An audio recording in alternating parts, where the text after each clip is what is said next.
The new topic now we'll study is counters. Counters. Counter is a sequential circuit which is used for counting the number of clock pulses. Counters are used in various applications like frequency divider, waveform generators, measurement and range of frequency measurement. So let's start with what counter is. Counter is a sequential circuit, that is, it counts in sequence, either in the up sequence, that is from 0, 1, 2, 3, or down sequence, that is sequential circuit counts from 0, 1, 2, so on, or example 9, 8, 7, so on, are used in frequency divider and waveform generators. Now, state of counter. What is the state of counter? Let's say this is a very important concept. State of counter. The number of possible outputs available from the counter is known as state of counter. That is, the number of possible outputs available from a counter is known as a state. Now let us say, for example, if there are n flip-flops, you can say for n number of flip-flops, maximum of 2 raised to n states are available. Example, if n is 3, that is, let us say if n is 3, therefore max state, we can say, therefore max state is 2 raised to n is 2 raised to 3 is equal to 8 is the max state. So we write down as formula, let m be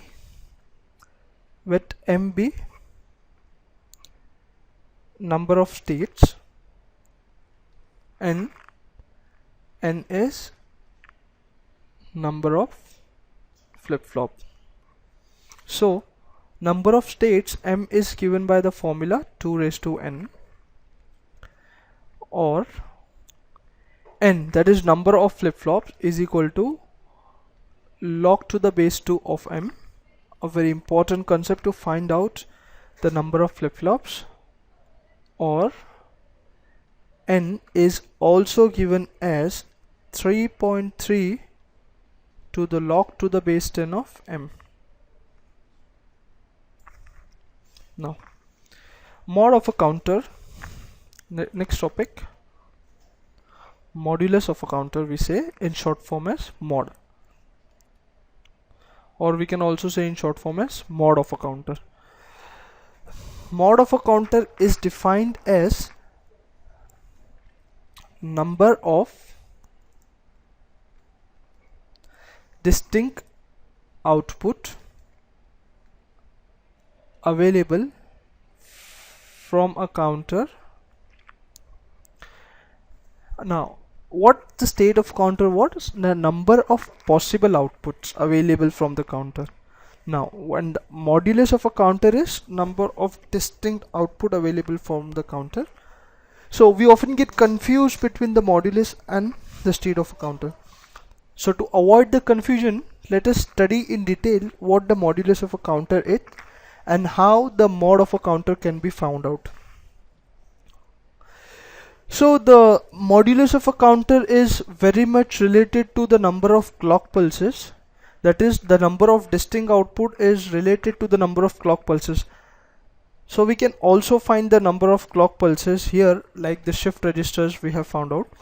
We can see, or we can check the number of clock pulses to required to find out the mod of the counter. So how it can be found out? Or the other definition of mod is also the number of clock pulses required to get its initial condition, is also called as a modulus of a counter. So let's see from the definition the input frequency and how we can check out. Let's say this is a mod M counter, okay. If this is the input frequency here, therefore the output frequency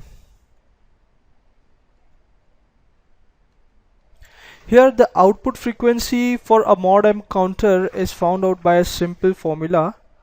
It is given by output frequency for mod M counter is equal to input frequency by M, modulus of a counter, which is given this. Let's say this is mod M. We understand this frequency calculation for mod M counter by a very simple example. Let us say this is a question, mod M of a counter, this is mod N counter, and this is, let's say, mod O counter, okay. What will be the total output frequency?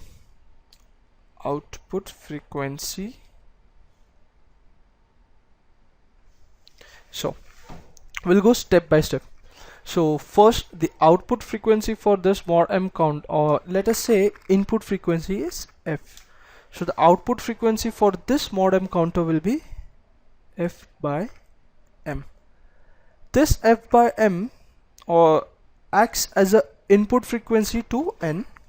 So therefore the output frequency to mod N counter will be F by M N. Now this output frequency of mod N counter acts as an input to mod O counter. Therefore the output frequency for mod O counter here will be F by M N O. That is, the more the number of stages, the more the output frequency gets divided. So therefore we can also say from this above example that the above counter is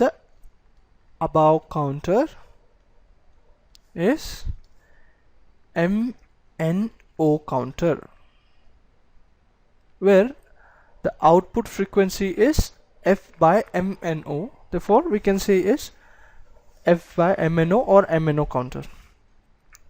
Now let us see classification of counters. What are the types of counter and how they can be classified? First type of counter is asynchronous counter. Asynchronous counter, also called as ripple counter.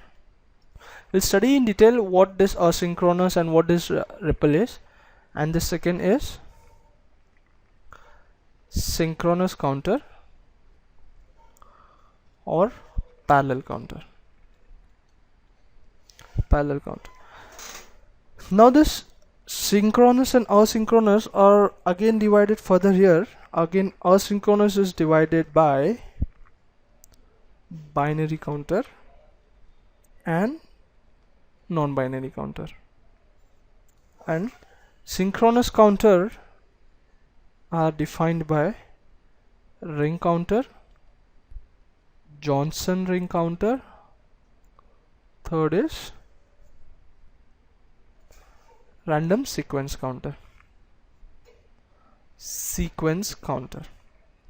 Now the further classification states for this binary as binary can be up counter, up or down counter. Again, this non-binary can be up or down counter. Up can be starting from 0, 1, 2 dash, and down can be 9, 8, 7 and so on. Now let's start with this synchronous counter. What the synchronous counter is? The basic definition of synchronous can be stated that synchronous means the same clock pulse. That is, all the flip-flops having the same clock pulses are called as synchronous counters. An asynchronous counter can be defined as the output of one flip-flop act as an input to other flip-flop. That is what is asynchronous. So I'll show it with the circuit diagram. So that is say output of one flip-flop acts as a input to other. So let's start with this synchronous counter. As seen from the definition, the same clock pulses. So this is the circuit diagram for the same clock pulses. And the asynchronous, that is the output of one flip-flop acts as a clock pulse to the other flip-flop. This is the asynchronous. This is synchronous and this is asynchronous. Now the basic difference between asynchronous and synchronous are like, the most important is the clock pulse. That is the output of one flip-flop acts as a clock pulse, maybe either a positive edge clock pulse or maybe a negative edge clock pulse as per the requirement. The asynchronous clock pulse, asynchronous counter is very slow as compared to synchronous. Plus the asynchronous counter can only count in fixed sequence, that is either increment or decrement. But synchronous counter can count in fixed sequence only. Now let's start up with the binary counters.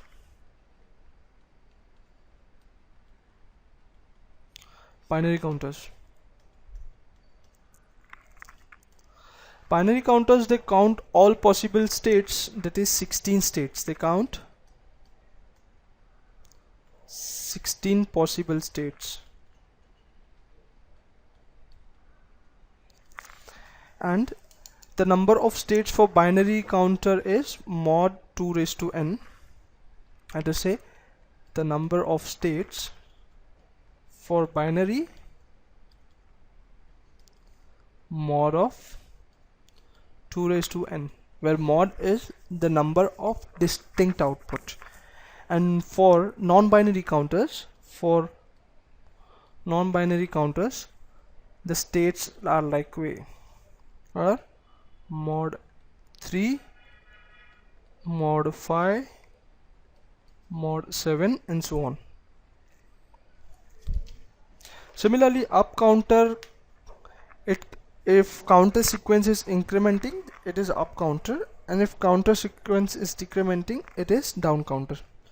So while designing asynchronous counters, all the flip-flops are used in toggle mode.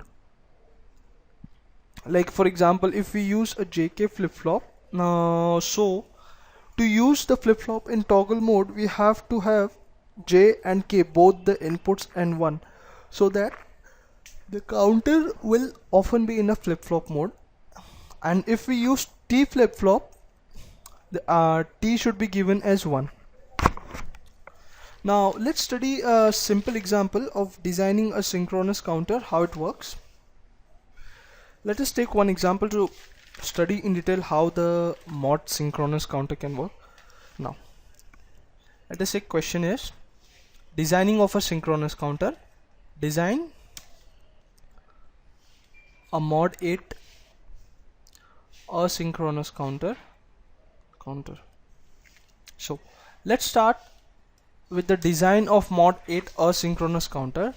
Since it is told that it is asynchronous, therefore the output of one flip-flop acts as an input to other flip-flop.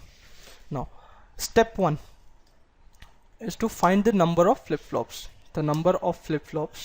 Okay, since mod 8 is given, where m is equal to 2 raised to n, where m is the mod and n equal to number of flip-flops. Since m equal to here 8 is 2 raised to n, therefore we can say n is, that is the number of flip-flops required here, is 3. Now step 2 is circuit diagram.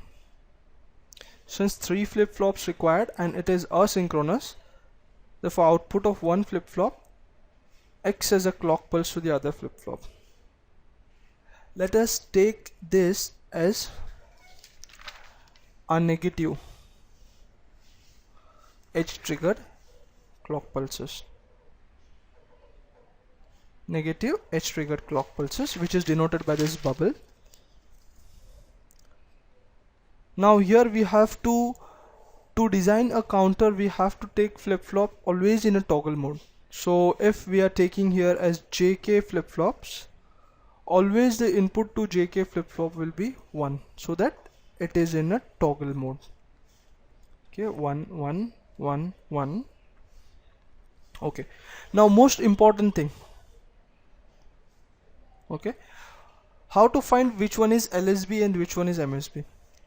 Okay, this is LSB and this is MSB. The most important hint to find out the LSB in the asynchronous counter is that for asynchronous counter, always the LSB part is given the clock pulse, external clock pulse. Since this flip-flop is given the external clock pulse, we can see this. Therefore, this is the LSB. So now let's start with the table how the outputs will change. Okay, let's say clock table Q3, Q2, Q1. Sorry, let's say this is Q2, Q1 and Q0, which is this one. This is Q2, this is Q1, this is Q2, this is Q1, and this is Q0 of an LSB 0. So we take LSB as 0, which is Q0. This is LSB. This is LSB. We can write down to avoid confusion, and this is MSB, which is Q2. So let's start the number of states. So initially it is 0 0 0. Now during the first clock pulse, let us say we have to relate the figure. During the first clock pulse, since initially we take their output as 0, let us say this is 0, so during the first clock pulse it becomes 1. So we write here at 1, that is Q0 becomes 1. Now since we can see this, a bit confusing, it becomes 1, but since this is the clock pulse to the second stage, that is Q1 stage, and the output of Q1 will change only if Q0 changes from 1 to 0. That is, output for Q1 will become 1 only when Q0 goes from 1 to 0. Now why it will change from 1 to 0? Now the transition or the change of state of the flip-flops will be only when either the clock is 1 to 0, because it is a negative edge triggered, as we have seen in the example. So if Q2 has to change the state from 0 to 1, Q2 will change its state only when Q1 changes from 1 to 0. That is, it moves from output 1 to 0, output 1 to output 0. Similarly, Q0 will change its output when the clock moves from 1 to 0. Okay, but here Q0 will continuously toggle. The only transition will be for Q1 and Q2, and Q1 will change its state when Q0 becomes 0. Q2 will change its state when Q1 becomes 0. So let's continue with the table. Since Q1 is 1, that is, it changed from 0 to 1. So Q0 changed from 0 to 1. So Q1 will not change and it will remain 0.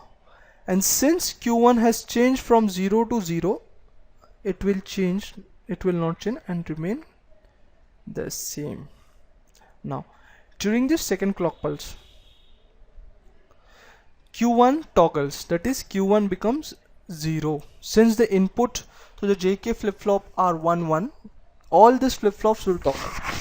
Now during the second clock pulse, Q0 toggles to 0. Now since Q0 toggles from 1 to 0, that is a negative transition, so Q1 will change from 0 to 1. Now since Q1 has changed from 0 to 1, there won't be any change in Q2, because this Q2 will change only when Q1 changes from 1 to 0. So 0. Now during this second clock pulse, this will change again to 1. This will remain 1 because Q0 has changed from 0 to 1. So this will again remain 0. Now during fourth clock pulse, this will again become 0. Now since this has become 0 or jumped from 1 to 0, Q1 will also change its state from 1 to 0. Now since Q1 has changed from 1 to 0, Q2 will change to 1. Now during this, now for next clock pulse, for fifth clock pulse, this becomes 1. Since positive transition, it remains, or it remains to the same state, and since unchanged transition, Q2 also remains same. Now during the next clock pulse, it toggles to 0. Therefore this will change to 1.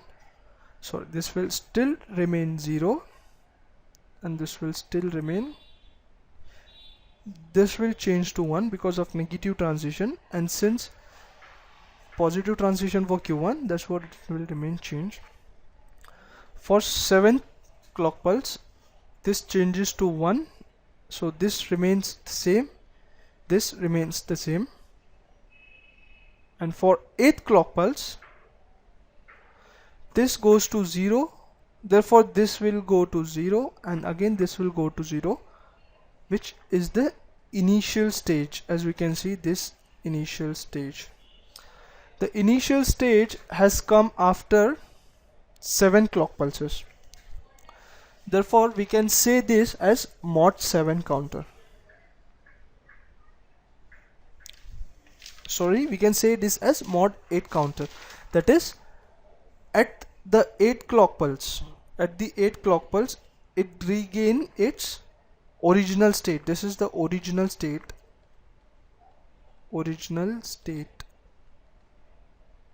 As we can check here, this was the original state, and it has regained, the counter has regained after the 8th clock pulse. Therefore this is a mod 8 counter, or mod 8 up counter. Therefore, in short, we can also study its timing diagram by saying that this is the clock pulses. So the outputs of the flip-flop will change its state on the negative transition of the clock. So let us start with Q0. Q0 initially was 0. At the negative transition, it regains 1 and keeps on 1, and changes its state again on the negative transition, keeps on the same state, changes its state again on the negative transition, remains in the same state, changes its state again in the negative transition, and so on. This was for Q0. This was clock. Now let's start with Q1. Q1 initially was 0, will change its state when Q0 is in negative transition or at the falling edge of the Q0, and remains in the same state until the next negative transition for Q0, changes its state, and so on. This is for Q1. Now let's start with Q2. Q2 will change its state for the negative transition of Q1. Initially Q2 was 0 and keep on staying in 0 till it gets the negative transition. At the negative transition of Q1, it changes its state and continues to remain in high state until the next negative transition. Hence this is the working of mod up counter, asynchronous mod 8 up counter.